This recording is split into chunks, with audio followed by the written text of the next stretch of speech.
Hello, everyone.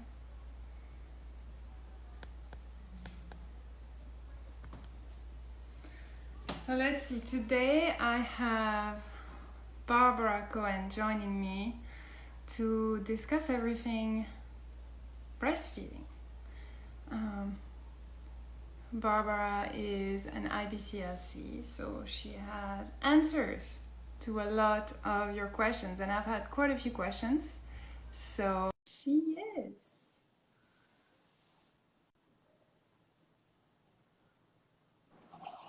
Hi. Hi, Mava. Nice to see you. Nice to see you too. My God, it feels like it's been a really long time. Yes, you grew another human since the last time I saw you. Yes, yes. How are you doing? I'm well, thanks. I'm glad that you could join. I've had, a lot of back and forth with people in text messages. A lot of people had questions. So, I think that breastfeeding support is super duper important. You know that, I know that. And I think unless people are in the thick of it, then, it's still a little bit unknown. So, I was thinking maybe we can start by, if you don't mind sharing, like, what was your journey to becoming an IBCLC and what were your experiences breastfeeding? Well, my son, who will be 28, he was my, Wow. he'll be 28 in July. I had a really, really hard time nursing him. And I didn't even know that there was a La Leche League meeting in my building. In your building? Oh In my. my building that met every month in my building. At that time, I didn't know that. Mm-hmm. And I persisted, and he was exclusively breastfed, and he ended up breastfeeding for a very long time. But I guess when he was a few months old, somebody told me, hey, there's a La Leche League meeting. I don't even think I knew what that was, in your building. So I went, and I felt like I had found my tribe. Right. I had really found my people, and I became a leader.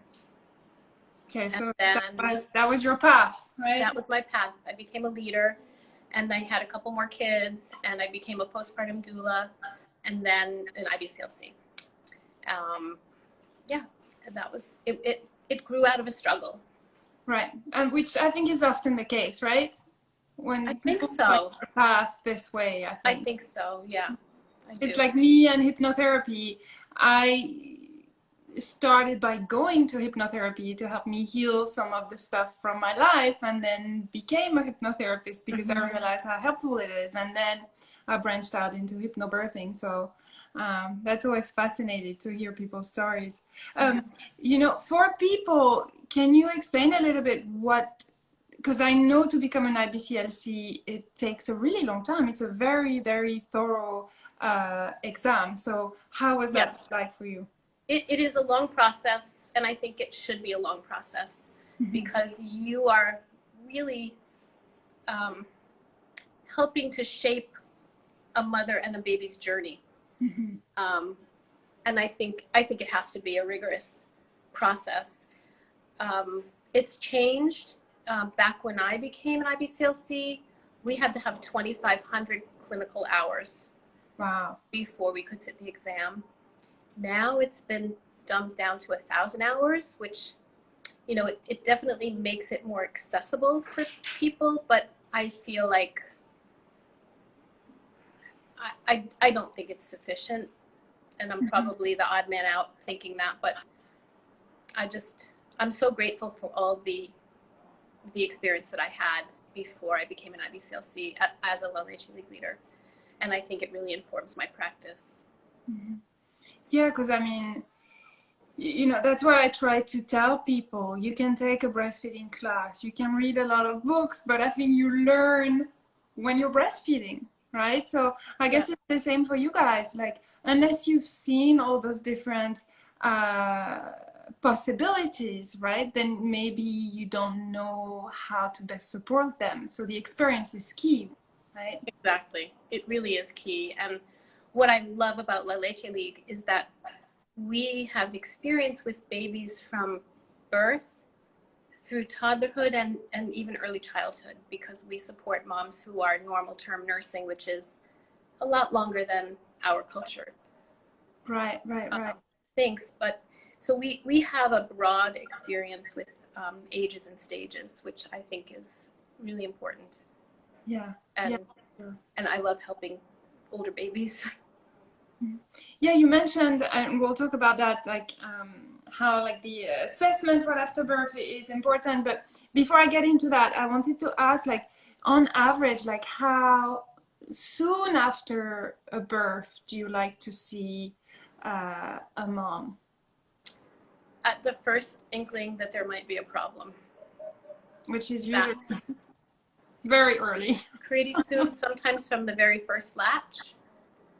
And sometimes it takes a few days and sometimes it takes a few weeks. But as soon as a mom feels like something could be off, this isn't right, they should reach out for help if they can. So, and I know, like, you know, there's different school of thoughts and all of that, but and I think that's the big question, because you know, in the hypnobirthing classes, I talk about breastfeeding support and breastfeeding struggle because I had my own journey. And I tell people just like get help and prepare this ahead of time. But sometimes I find out that people struggled, but they still didn't get that help. So I think that for a lot of people, you still have the belief that pain is normal with breastfeeding. Yes. And you have medical professionals who are supporting that belief, unfortunately. So what can we tell people today? Pain is not normal. Yes. Pain is not normal. And breastfeeding should not hurt. Exactly. And if it does, get help. Yeah. And, you know, and I know that, I remember, and I think that's what kept me breastfeeding, even though it was very hard, is because I knew it wasn't meant to hurt. And then eventually I got there and I was like, yes, of course it is, because otherwise women wouldn't have been doing this for, you know, since the beginning of time, right? That's right. So, and then, so you come like soon after the birth, and then on average, like how many times do you work with a family? Well, pre-COVID, I would see a family probably, well, some families only once, if, you know, the expense is a factor. But typically 2 to 3 times I would see a family. Now during COVID, I really switched up my practice because we had to embrace virtual care for the past, you know, over a year. So now I'm doing sort of a hybrid where I'm doing some virtual and an optional home visit for people who live within my travel area. Right. So it's really a blend. And with the virtual care, I can see many feedings. I can see a feeding this week, I can see a feeding next week and 2 weeks from now. And I think it's really beneficial to keep the follow-up going, especially because it gets really expensive to keep having an IBCLC come back and come back and come back. But isn't that covered by most insurance though? According to the Affordable Care Act, it is supposed to be covered at no cost to the mother. Right. But we don't really see that that's happening, unfortunately. So is that something that people should like obviously inquire like before the baby's here and call up the insurance? Because if it's part of the plan, maybe it's just like with home births where you have to talk to the biller and then get things going this way? Do you think it can help to call first, and I would tell moms who do make that call to make sure they get the name of the person they spoke to. Right. And document that phone call, because 2 months from now, 3 months from now, or a year from now, when you finally get to submit that claim, right, you want to have somebody's name, somebody that you can say, this person told me this. And I find that it probably takes on average 10 phone calls to an insurance company to get the reimbursement because they play games. Well, I think it depends, because recently I have clients who have given birth in New Jersey and they were able to see an IBCLC, and that their insurance covered 3 visits, which is like, I need to find out the name of this insurance, obviously. I didn't know it was such a hassle, but I mean, it's well worth the support. I can't emphasize that enough. And it's interesting to hear you talk about the virtual support, because yeah, in a way, you know, if you do a visit and it's like 2 hours, you get to see more feedings with the virtual support, right? Absolutely. And sometimes, you know, when you're in a home, that mom is nervous. There's a stranger watching her breastfeed, and the feeding might be a poor feeding for that dyad. And then the mom is left feeling like, oh, she didn't see like a true feeding, or the opposite can happen where it's like a brilliant feeding and the baby really comes to the table with their A game, and that doesn't happen again after you leave. So it's really helpful to have the virtual kind of to continue the support. And I've been having a virtual practice for a long time because when, you know, in New York, people move away. Right. And if they want to stay with their IBCLC, many of us have been offering virtual care way before COVID. Yeah, which is funny. I wasn't aware of that so much before, which is silly because it makes sense, right? Yeah. But I like the hybrid because I know a lot of people struggle with how much milk is my baby getting and am I making enough milk? And I like, you know, when you guys come with your scale and you can weigh the baby before the feed and after the feed, I find that it's reassuring to most people that the baby is getting. Honestly, we don't need scales to know if a baby is drinking milk. Right. It's really for the mother. There are lactation consultants that don't ever use a scale. Right. But here in New York City, the moms rather demand it. Right. They want data. Yeah, it's true. Yeah, it's a very want numbers. And it makes sense. We don't need a scale to tell us if a baby is drinking. And there's always the old tried and true, watch the diapers. Right. Count the diapers, track the diapers. That tells the story. Right. And it's pretty reliable. Yeah. So what is the main thing that you see is the problem? Or like if there's one problem that when people call you, is there like a theme that you always hear? Oral dysfunction. But they're not going to use those words, right? What are they going to say? No, that's what I'm distilling it to is oral dysfunction. They're going to tell me about the feeding problems that they're facing. And then we do all the assessments and the intake. And in my practice anyway, the main problem is that the babies can't suck properly. They're having oral function issues. That can be related to a lot of things. It can be related to low oral tone, tongue tie, lip tie, cheek ties. It can be related to something that happened during the birth or their uterine position. Maybe they need a little body work. So a lot of oral issues. I see more babies now that can't suck normally.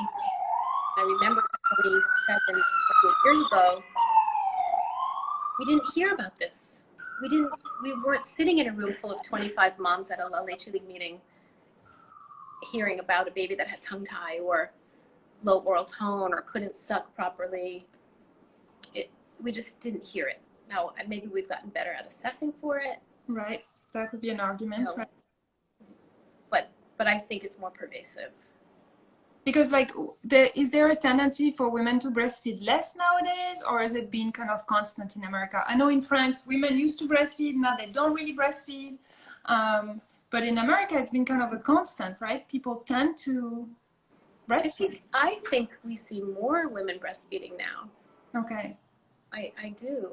And I mean, I'm only seeing women who are breastfeeding, so I guess I don't really have the full scope. Right. Or they're trying to breastfeed. But I see in my practice very few women who just throw in the towel 3 weeks out. Most really persevere and work really, really hard to make it happen. Yeah, and that's because of your support, right? It's because of support. You know, when I share my story, so I was in France, I gave birth in France, and people would say, and we were having a hard time, I couldn't get her to latch, and I knew she had a lip tie and a tongue tie, and I tried to get this addressed in France, but nobody like took it seriously. Partly, I think, because of the lack of breastfeeding people, right? They don't see women that want to breastfeed that much, actually. So you hear things like, oh, you know, you're going to get so tired. It must be so tiring waking up in the middle of the night and pumping or breastfeeding. And just those messages that I think, unless you're secure in your wish can really undermine you and make you Mm-hmm. feel like you just want to throw in the towel. Right. And that is hard because already, you know, if somebody's processing a lot from the birth and how the birth happened, and then on top of that, they feel a little bit like they failed and then breastfeeding is not happening, women tend to blame themselves. Oh, yeah. Right? And that's not a good recipe. No. And the messaging is, don't trust your body. You probably can't do this. Right. You need to sleep. You have to put yourself, you know, you have to think about yourself. And it's a paternalistic system. You know, Right. we're just taught from a very early age not to trust our bodies, unfortunately. Yeah. And there's the difference between not trusting your body and needing help, right? And I think that's fine, and that's why you guys are here. I mean, there's a whole profession, right, of you guys that really know their stuff, that make a huge difference. So, and I tell people that when they're in the hospital, you know, they will get the visit from a lactation consultant, but I don't think that they're all IBCLCs. And correct me if I'm wrong. I'm not sure, but You might be right. And then they observe the latch when the milk is not in, right? Because it's just the colostrum. So the latch, once the milk is in, will look different than that first latch. And that's when people are home and they really end up going home at the worst time possible. I mean, for me, it was just kind of a joke where my hormones kind of crashed, my milk came in, and I was a hot mess, which I knew it was normal, right? But for people that are not prepared, and then don't have that support, I can't imagine. And sometimes you must step into situations where, you know, it must be also difficult for you to like help people unlearn all the stuff they think they know. Right. You know, in those days and hours after you give birth, you're so raw and open and vulnerable. And somebody swoops into your room that has a badge that says lactation consultant, and they're going to save you. They're going to help you. And you remember everything they told you is embedded in your soul, and you're latching on to what they taught you. Mm-hmm. And then 5 days later or a week later, you see a lactation consultant at home, and everything is different. And mom is saying, but the lactation consultant in the hospital told me this, or but that was okay for then, but now things are different. Mm-hmm. Your colostrum has transitioned to milk. The baby is that many days out from a birth experience, and so are you. And moms can get very attached to what they learned in the hospital, and it's hard to get them to kind of put it all aside and start fresh. Yeah, because that's in the thick of the moment. But yeah, because I always say, like, the information you're going to learn from a class, I think there's value to that. Like, how often, you know, to get a sense, like how to feed, kind of what to expect. But it's just like with birth, you have to be flexible, and you're going to learn that on the go, right? If only there was like a book where it would be easier, but it also makes it less interesting, right? Right. I think that's why it's so important for women when they're pregnant to go to La Leche League meetings. Yes. Because they hear so many different variations on a birth story, and so many different variations on a feeding story, and hear the mothers supporting other mothers. And, you know, the pregnant women who come to our meetings are often the focus. We want those women to leave feeling empowered to go into their births wherever they're giving birth, and to know that they have some choices that they might not even be aware of that are going to optimize their breastfeeding relationship in the early days. So I think it's really important, and I request that all my prenatal clients attend La Leche League meetings. Yeah, that's great. I think I'm going to start doing that. My previous client in New Jersey, Betsy, I don't know if you're here, she said the fact that she went to those meetings before the baby made her realize that a lot of people will have to overcome some kind of struggle, but that eventually you overcome it and it only gets easier. Mm-hmm. And so she wasn't, you know, like right away I could see the baby had a tie, and then the nurse mentioned that. And they had this addressed actually the day they left the hospital. So, and then they're doing the exercises, but she wasn't completely phased out. She didn't feel completely defeated because it was a struggle. Mm-hmm. She knew that this happens, and she had a plan of action. I'm a big fan of plan of actions, obviously. And then plan B and C and D. Yeah. All the plans. She felt supported, and now she's still working on getting, like, you know, a deeper latch, but she's not in pain anymore. A milk supply is coming up, and baby's gonna be thriving. They both are going to be thriving. You know, it does take a village. It really does. Hillary Clinton was right about that. It takes a village. Yeah. And a breastfeeding village that you can grow into as a mother is so important. I remember how important my La Leche League friends were to me, and we spun off a play group, and we met every week, and we didn't have to hear stories about, yeah, I give my baby an 8-ounce bottle of formula and he goes to sleep for the whole night. Because we're all breastfeeding and all waking up and feeding our babies and all supporting each other that way. And it was so important to us to meet every week, and like we couldn't get enough of it. Yeah, I didn't have this experience, and you know, looking back, you know, because I was pumping for a while, and I did find pumping to be very lonely. I remember that, right? And especially no one breastfed in my family, so you know, it was like very lonely. But the funny story is that, so my parents live in a very small town, and there's one pharmacy, and I had requested the breast pump. And when my mom went to pick it up for me, somebody else had just come in to take the breast pump, so they had to reorder one. So at that time, there were two of us waking up in the middle of the night in that small town to pump and to feed our babies, which I thought that was funny. I wish I had met the woman. Yeah. But it's nice that you knew she was there doing the same thing as you in the wee hours. Yeah. And actually, some of the best ideas I've had, like about work, and came from like middle of the night feeding. It's very interesting. That's when I felt the most creative and connected to like all the things I wanted to do, actually. So yeah, I'm thankful for those hours, for sure. And then, you know, so I posted earlier, so there's been a few questions, but what would be the other like recommendations you would give? Like if you could tell everyone of, you know, before, like, try that or do that. I know we said like it shouldn't hurt. As soon as it hurts, you should go for support. Yeah. Seek help.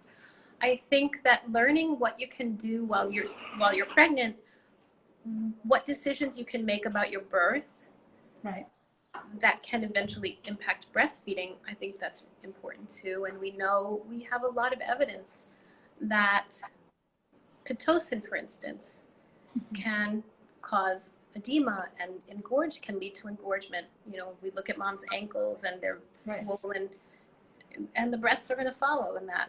So there are choices that you can make, unless of course medical necessity leads you in another direction.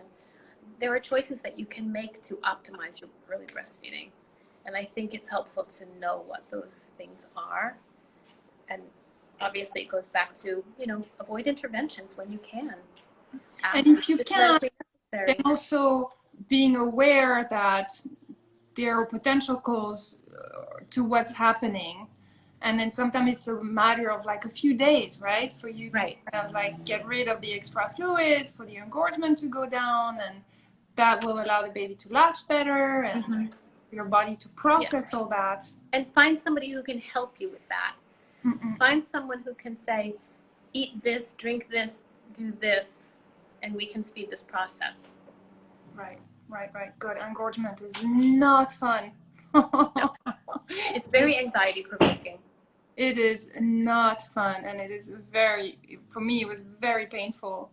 And we kind of dealt with it the old school way with cabbage leaves from my dad's garden. Right from the garden. What's better than that? From the garden. So nothing too fancy, and it worked, right? So it works. I'm a big fan of like simple solutions, right? I think they make a big difference. So I wanted to see, because I had a few questions, and I know that it's going to be difficult to say anything unless you can see baby and mom together, right? Right. And I think I really want for people to understand that today, that it's a whole, we need the whole picture. Right. Unless we see the latch, the position, how baby's doing, how mom is doing, then it's hard to give an answer, right? Yeah. And I don't know if those people have seen an IBCLC. I don't think they have, right? But somebody, so I think somebody, yeah, she had twins, and she had worked on the latch, and now there's no pain for her. Everything is going well. But her nipples, she feels like her nipples didn't have time to heal, and she doesn't know how to kind of help them heal because they're still cracked. Well, if her nipples are cracked, yes, then the babies are doing something to cause that to happen. So getting some help with that, so somebody who can identify exactly what's going on, take a look at the nipple as soon as it leaves the baby's mouth, watch the mechanics, and try to figure out what are the babies doing that are causing the nipples to crack, because that's pretty significant damage. Right. Yeah, so on that topic, the signs that there's something off would be cracked nipples, bleeding nipples, sore nipples, blisters, bruising, right? cracks. Also, if the nipples are shaped differently once the baby comes right. off. Right. The nipple should be shaped cylindrically. And if it's flattened or it looks like a tube of new lipstick, then the baby's doing something funky. And what about blisters on the baby's mouth? That's usually a sign of compensation. The baby's recruiting their lips to do a job that they're not intended to do. So with breastfeeding, the lips are simply to form a seal. Right. They're not meant to work. They're just meant to form a seal. And then later with solids, they're meant to, help scrape food off a spoon or a fork or a finger. So if a baby's lips are white and blistered, then you probably want to bring in some help to figure out why. What's that baby doing? Why are they recruiting their lips that way? Because they shouldn't be. They shouldn't have a blister in the center of their lip. They shouldn't be blanched and blistered. We call them cobblestone lips. Okay. And it can be indicative of a few different things. Baby managing the flow. It could be a tongue tie, a lip tie. It could be a few different things. So you just need to get some skilled help to figure out what's going on. And I know we talked about that before, but yeah, tongue ties and lip ties are a lot more common now, it seems. And again, it's like, is it because we're looking more, or? I don't think we really know, but epigenetics is the first thing that comes to my mind. Mm-hmm. There are a lot of theories floating around, but there's no question that we're seeing more oral dysfunction, which is why I use that term instead of we're seeing more lip ties, tongue ties. We're seeing more oral dysfunction. We're seeing babies that can't suck. Mom can have a big, robust, beautiful milk supply, and the baby can't access it. Right. Right? Yeah, that was we see a lot of that. Yeah. We see a lot of that. And is your recommendation always to get it addressed, to get it revised? Or no, do you find that some babies are able to work through every situation needs to be assessed on its own merits. There are lots of reasons not to release a tie, at least in the immediate future. Babies need preparation. Families need preparation for this, because if we send a baby off for a release without any preparation, meaning exercises, full body activities, because breastfeeding is a full body activity, Bodywork, craniosacral therapy, chiropractic, I feel that we're really setting the baby up for failure. We need to prepare these babies.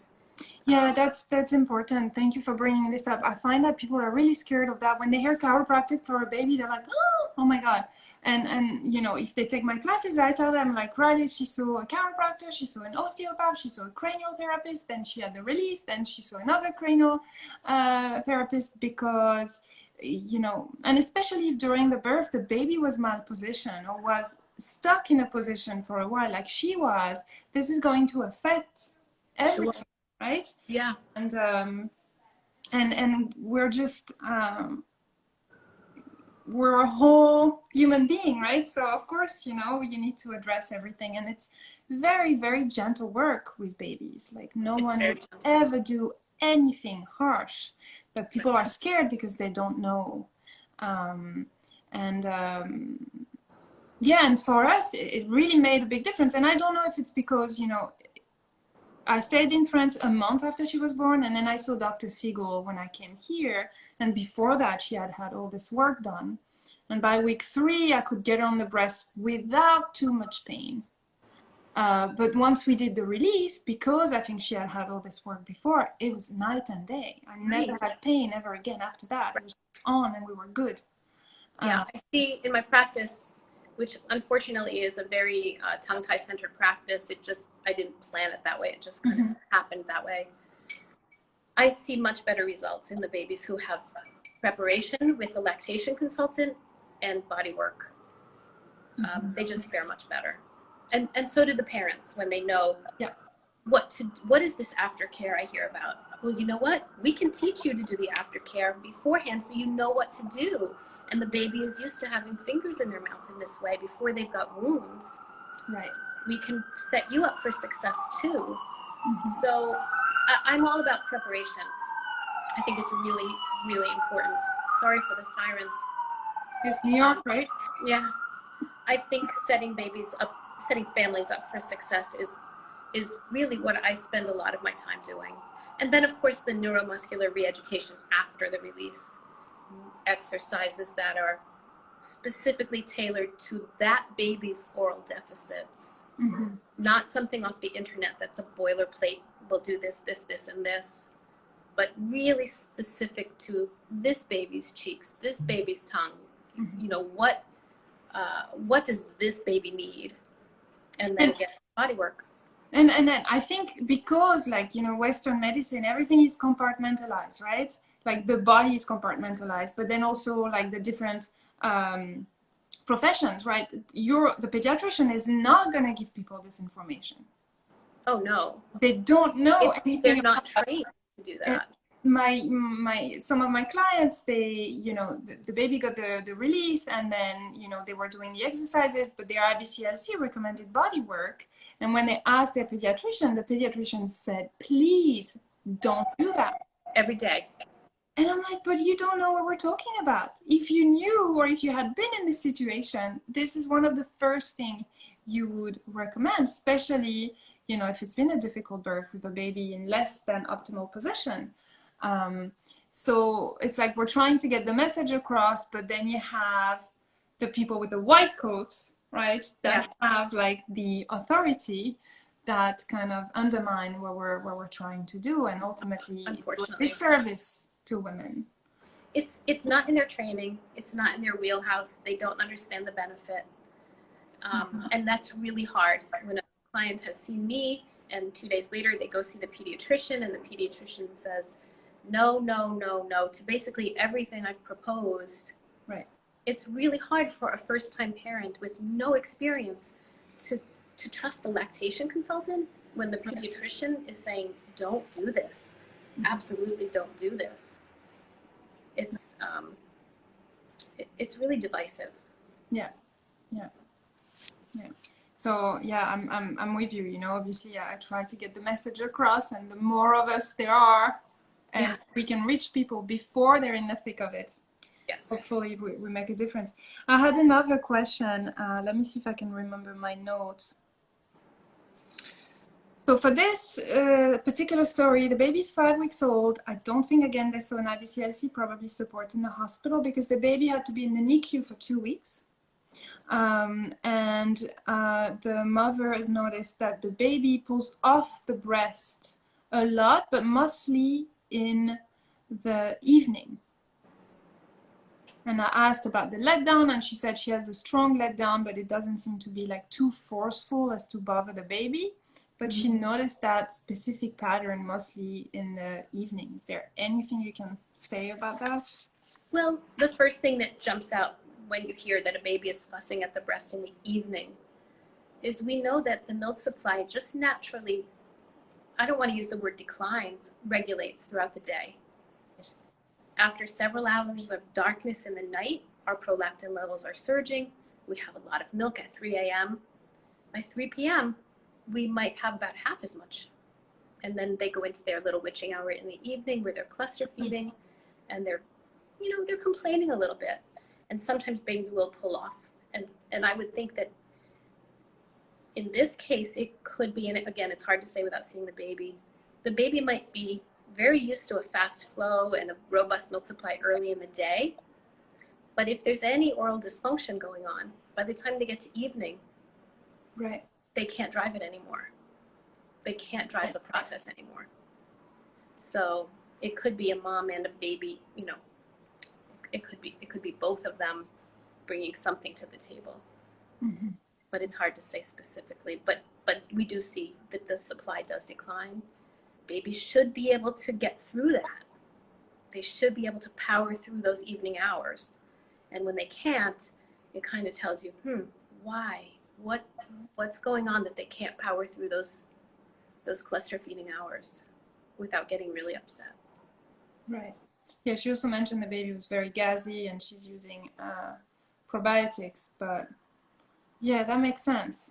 So yeah, I hope people see that just with this conversation, it's like we learned so much already, right? That you don't know, and it's not taught, because obviously breastfeeding classes are geared to like practicality and sometimes maybe to a fault, right? Right. But there's a lot more like hormonally that's happening that we have no clue about unless we're like you, like specialists, right? And I was thinking of this idea of like establishing your supply and how, like, if the baby seems hungry, to like offer the breast, right? Is there like an optimal period where people establish their supply? Does it become harder after a while if maybe your supply was not optimal to kind of bring it back up, or is that something that can be There's done? different periods of regulation, and of course maternal health issues really play into this as well. But I think when I think about setting up a supply and calibrating it for the future, I think towards 6 weeks, maybe 8 weeks. Then there's some regulation around 6 weeks when the placental site is healed. We know that. And then again, after 4 months, we see a big period of regulation there. But maternal... Yeah, I think it's common for some people, right? At 4 months, where they think that, or there's a period of adjustment maybe where for some people the milk supply drops, right? I've heard that. It regulates. Ideally, it should never drop below the baby's needs, but there are many things that happen leading up to 4 months, like mom going back to work and sleep training. And when those two things collide and happen at the same time, devastating things can happen to a milk supply. When a baby is sleep trained, sleeping 12 hours, mom goes back to work. So maybe there's an hour and a half in the morning and an hour and a half in the evening to breastfeed. And mom's, sleeping all night because she's got to go to work the next day. You can't sustain a milk supply like that. So then you have that big period of regulation at 4 months, and you can't sustain it when you've got a sleep-trained baby that sleeps all night and you're at work all day. Sometimes all it takes is a baby that sleeps all night to damage a milk supply. Even if the mother breastfeeds regularly throughout the day, that night thing can... Unless mom is getting up to pump at night. Right. But you can't go 10, 12 hours without removing milk and expect the milk supply to remain robust. Right. Yeah. I mean, that all makes sense, right? It's all like logic, right? Sleep training keeps me in practice. Sleep training pays my bills, honestly. I spend a lot of time helping families revive their milk supplies and revive their baby's growth. Right. They've been sleep trained. Mom goes to the pediatrician for the 2-month visit, and the doctor says, "You're doing great. Keep doing what you're doing. Baby's growing beautifully." At the 3-month visit, the doctor says, "Baby's growing beautifully. Cut out your night feedings." How does the baby exactly continue to grow beautifully, because they're not going to take more milk during the day. We know that babies don't take more milk each time they feed as they get older. But that's the general assumption, though, is that babies take more during the day as they grow, therefore. But they don't. Right. They So don't. And especially at 4 months, we know they take less during the day and more at night, because they're so distracted and they're going through big developmental. That's true. I remember. Feeding goes on the shelf. Mm-hmm. I want to play. I want to look around. I want to see daddy. And feeding is just not happening during the day. And so when does it happen? It happens in the night, because they're smart. They know. They absolutely are. The diner is well stocked at 3 a.m.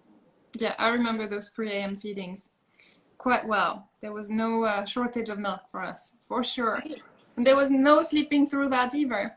No, no. I mean, when I lend a scale to somebody, to a family, I always want to know how much did the baby take at 3 a.m. and how much did the baby take at 3 p.m.